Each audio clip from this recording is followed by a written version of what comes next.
Assalamualaikum warahmatullahi wabarakatuh. Perkenalkan, nama saya Adinda Syifa Fauzia, mahasiswa Universitas Terbuka semester 5 dengan prodi PGSD. Saya akan menyertakan tugas 1, yaitu membuat langkah-langkah rencana pembelajaran terpadu serta akan menjelaskan isi RPP yang telah saya buat. Cekidot! Di sini saya akan menjelaskan tahapan atau langkah-langkah pembuatan rencana pembelajaran terpadu. Sebelumnya saya sudah membuat kerangka terlebih dahulu karena untuk mempersingkat waktu. Ini diambil dari modul pembelajaran terpadu di SD PDGK 4205. Nah, rencana pembelajaran terpadu ini terdiri dari identitas mata pelajaran. Karena ini pembelajaran terpadu, maka tidak cukup hanya satu mata pelajaran, tapi minimal 2 atau 3 mata pelajaran yang diambil. Selanjutnya ada tema. Tema ini adalah gabungan dari mata pelajaran yang akan diambil. Tema apa yang saling berkaitan dalam mata pelajaran ketiga mata pelajaran tersebut, sertakan dalam tema.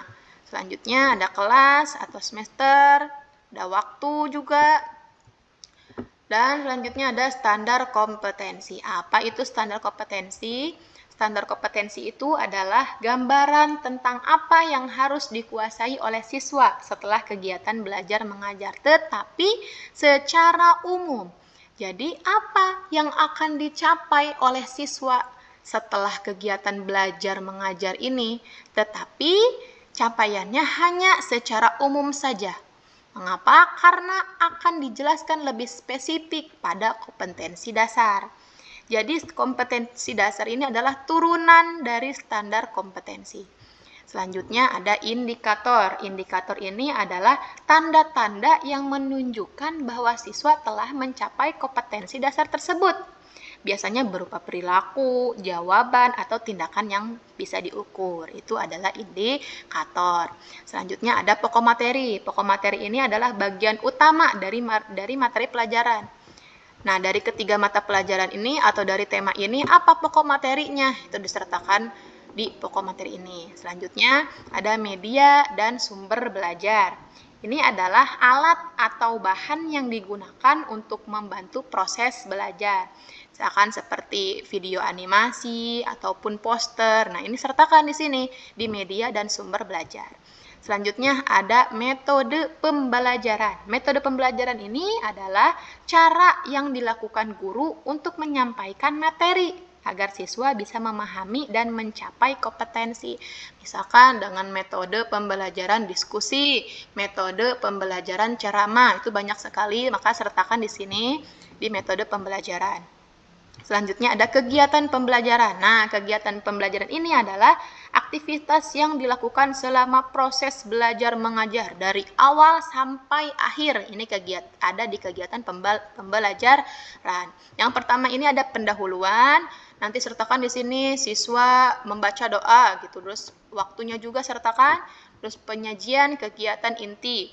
Ini sertakan dari awal guru menjelaskan, siswa diskusi, ini sertakan di penyajian kegiatan inti. Selanjutnya ada penutup. Penutup ini baca doa atau evaluasi, itu ada di sini. Evaluasi tentang apa yang telah dipelajari hari ini atau apa yang belum dimengerti, itu ada di penutup. Selanjutnya ada evaluasi. Apa sih evaluasi itu? Evaluasi adalah proses yang dilakukan untuk menilai atau mengukur sejauh mana siswa telah mencapai tujuan pembelajaran yang sudah ditetapkan. Nah, jika mengikuti kerangka dari modul pembelajaran terpadu ini harus disertakan lembar kerja siswa atau LKS yang terdiri dari tema yang sudah kita buat tadi, gabungan dari ketiga mata pelajaran yang akan diambil. Nah, ketiga mata pelajaran tersebut disertakan dalam muatan terpadu. Selanjutnya ada kelas atau semester. Nama, ini adalah nama siswa, tanggal. Teks ini berisi pembelajaran yang sesuai dengan tema yang sudah ditetapkan. Selanjutnya seharusnya di sini ada soal-soal. Soal-soal ini harus berkaitan dengan teks tersebut. Selanjutnya ada tes formatif. Tes formatif ini juga berkaitan dengan tema-tema yang sudah tadi dibuat. Selanjutnya ada kunci jawaban. Kunci jawaban ini harus terdiri dari soal-soal yang LKS ini. Selanjutnya ada tes formatif. Ini disertakan di kunci jawaban atau cara pengerjaan tes. Selanjutnya ada lembar penilaian. Lembar penilaian ini terdiri dari dua. Ada evaluasi proses, ada juga evaluasi hasil belajar. Nah, evaluasi proses ini saya sudah buat tabel. Ini seperti ada aspek yang dinilai, kriteria skor, skor keterangan. Nah, kriteria skornya ada 1 sampai 4. Kalau 4 sangat baik, 3 baik, 2 cukup, 1 perlu bimbingan.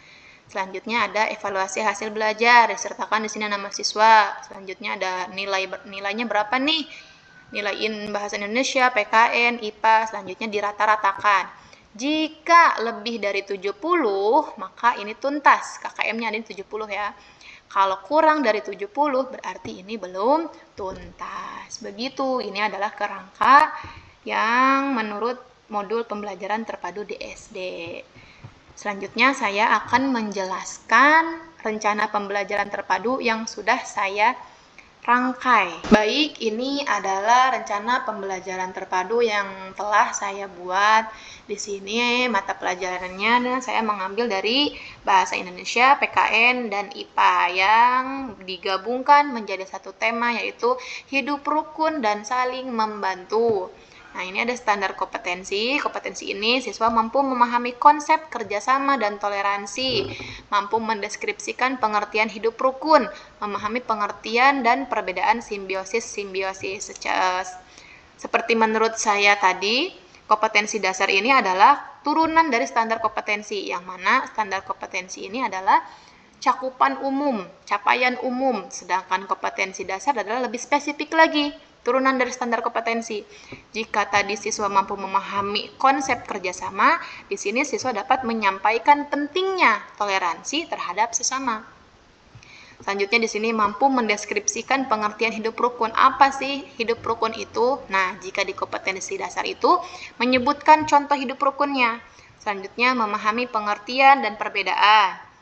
Dan di kompetensi dasarnya mengelompokkan peristiwa berdasarkan jenis simbiosisnya.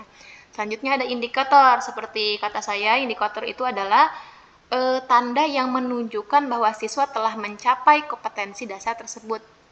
Nah, yang diharapkan setelah pembelajaran terjadi, ini adalah siswa mampu bekerja sama dan saling toleransi. Ini adalah capaian sikapnya, perilakunya, apa yang akan dihasilkan oleh siswa.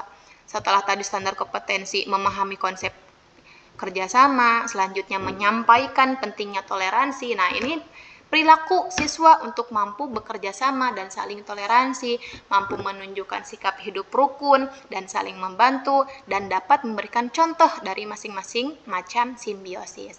Selanjutnya ada pokok materi dari ketiga mata pelajaran yang saya ambil. Pokok materinya adalah ini, pengertian dan pentingnya kerjasama dan toleransi, pengertian dan contoh nyata hidup rukun dan saling membantu, serta pengertian, jenis-jenis, dan perbedaan simbiosis. Selanjutnya ada media dan sumber belajar. Ini saya mengambil dari buku pelajaran Bahasa Indonesia, PKN, dan IPA. Serta juga ada video animasi. Ini ada link YouTube-nya. Serta juga saya menggunakan poster macam-macam simbiosis dan contohnya. Poster ini akan di-print, selanjutnya akan ditampilkan di dalam kelas dan dijelaskan. Selanjutnya ada metode pembelajaran. Pembelajaran kali ini saya menggunakan metode pembelajaran ceramah, tanya jawab, dan diskusi yang diharapkan akan terjadi pembelajaran yang aktif. Siswa berperan aktif dalam pembelajaran saya ini. Jadi tidak hanya ceramah saja, tapi ada tanya jawab dan diskusi juga. Selanjutnya ada kegiatan pembelajaran. Pendahuluannya ini waktunya hanya 5 menit, yaitu dimulai dari sapa salam, menanyakan kabar, selanjutnya ada doa, menyampaikan tujuan pembelajaran. Ini akan membuat siswa untuk fokus dan memahami arah pembelajaran. Jadi siswa tidak hilang arah. gurunya juga tidak hilang arah. Maka ini harus disampaikan terlebih dahulu. Selanjutnya ada mengajak siswa untuk membaca materi. Dan ini penyajian atau kegiatan inti. Ini dimulai dari guru menunjukkan dan menjelaskan tema yang akan dibahas. Menjelaskan dulu tema apa yang akan dibahas dan menjelaskan apa isi tema tersebut. Selanjutnya, siswa mengeksplorasi materi terpadu yang akan dibahas. Siswa mengamati dan memahami materi yang akan dibahas. Setelah guru yang menjelaskan ini, siswa mengamati serta semoga memahami materi yang dibahas. Selanjutnya, guru memantik rasa ingin tahu siswa dan memotivasi anak untuk mengajukan pertanyaan-pertanyaan. Ini yang akan menjadi pembelajaran lebih aktif ya.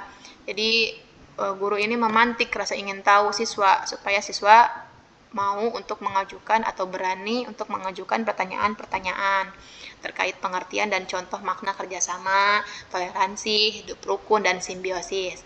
Selanjutnya, guru menyajikan video animasi yang tadi ada link YouTube-nya disajikan. Selanjutnya, guru juga menjelaskan video animasi tersebut tentang apa dan memberikan contoh nyata hidup rukun dan saling membantu pada lingkungan kelas yang ada pada lingkungan sekitar siswa. Ini akan membantu siswa lebih memahami apa yang sedang dibahas. Selanjutnya ada guru melakukan tanya jawab dengan siswa, melakukan ice breaking terlebih dahulu. Ini akan membangkitkan semangat untuk mengikuti pembelajaran selanjutnya. Jadi tidak akan ada kebosanan atau ngantuk di kelas tersebut. Jadi harus dilakukan ice breaking terlebih dahulu. Selanjutnya, setelah ice breaking, baru ke pembelajaran selanjutnya, yaitu diskusi tentang apa yang telah siswa ketahui terkait materi. Buatlah kelompok. Setelah buat kelompok, siswa disuruh untuk berdiskusi dengan teman-temannya dengan arahan guru tentunya. Selanjutnya ada siswa diminta untuk menuliskan beberapa contoh hidup rukun. Siswa diminta mendeskripsikan macam simbiosis dengan contohnya. Dalam kegiatan penutupan ini yang dimulai dari guru dan siswa melakukan refleksi mengenai kegiatan pembelajaran. Contohnya, apa saja yang sudah dipelajari pada hari ini? Atau apa yang masih belum dimengerti? Nah, ini hanya ada 5 menit. Kalau tadi kegiatan inti ini terdiri dari 20 menit. Selanjutnya, bagaimana pendapatmu tentang mempelajari hidup rukun? Selanjutnya ini juga masih di penutup ya, ada melafalkan kembali contoh dalam kehidupan sehari-hari. Jadi direview kembali untuk mengingatkan siswa. Selanjutnya terakhir ada salam dan doa penutup oleh salah seorang siswa. Selanjutnya ada evaluasi seperti kata saya tadi, jika mengikuti kerangka di modul pembelajaran terpadu, ini harus disertakan lembar kerja siswa. Ini tema yang sudah dibuat tadi, hidup rukun dan saling membantu dengan gabungan dari mata pelajaran Indonesia, PKN, dan IPA. Selanjutnya ini harus disertakan nama siswa, tanggal, selanjutnya petunjuk cara pengerjaan soal-soal yang telah disediakan. Bacalah teks dan soal dengan teliti, kerjakan dengan jujur dan rapi, diskusikan bersama teman atas izin dari guru. Ini adalah contoh teks dari ketiga mata pelajaran ini atau tema ini. Selanjutnya ada pertanyaan-pertanyaan yang berkaitan dengan teks yang telah disediakan. Selanjutnya juga ada tes formatif, sediakan. Selanjutnya ada kunci jawaban yang terdiri dari tadi soal-soal yang ada di LKS dan tes formatif. Ini kunci jawabannya sertakan. Selanjutnya ada evaluasi proses. Nah, contohnya ini ada aspek yang dinilai, keaktifan membaca dan menjawab pertanyaan. Kriterianya dari 1 sampai 4. Kalau skornya 4 berarti dia sangat baik. Kalau 3 baik, 2 cukup, 1 perlu bimbingan. Kemampuan berdiskusi dan bekerjasama dengan teman, sikap saling menghargai dalam kelompok, ketelitian dan kerapian mengerjakan LKS dan tes formatif, ini sertakan di sini. Ini adalah evaluasi proses. Nah, yang kedua ini adalah evaluasi hasil belajar. Ini contoh nama saya sendiri ya, nama siswa Dinda. Nilai Indonesianya 82, contoh saja ini nilai PKN 80, IPA-nya 85, dijumlahkan, setelah dijumlahkan dibagi dengan ketiga mata pelajaran ini. Jadi jumlah dibagi 3 dan ini adalah hasil rata-ratanya. Berarti jika lebih dari 70, maka ini tuntas. Sedangkan kalau kurang dari 70, maka ini belum tuntas. Dan sertakan ini nama kepala sekolah dan wali kelasnya itu sendiri. Nah, dari ketiga mata pelajaran yang saya ambil ini, mengapa ada IPA dalam tema hidup rukun dan saling membantu, padahal standar kompetensinya adalah pengertian dan perbedaan simbiosis. Nah, saya mengambil IPA ini karena untuk perumpamaan bahwa ada simbiosis mutualisme, komensalisme, parasitisme ini dalam kehidupan sosial. Jika dalam biologi mungkin ini hanya berkaitan dengan hewan dengan hewan atau hewan dengan tumbuhan begitu. Cuman saya ini hanya perumpamaan saja dalam kehidupan sosial. Misal seperti hubungan penjual dan pembeli. Penjual mendapat keuntungan dari hasil penjualan dan pembeli mendapatkan barang atau jasa yang dibutuhkan. Nah, itu adalah hubungan simbiosis mutualisme secara kehidupan sosial atau perumpamaan saja. Begitu. Ini akan saya jelaskan kepada anak-anak dan supaya anak-anak tidak bingung apa itu simbiosis mutualisme dan sebagainya.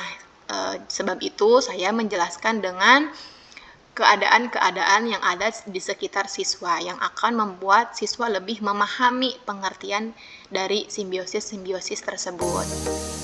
Sekian dari saya, semoga dapat membantu. Assalamualaikum warahmatullahi wabarakatuh. Dah.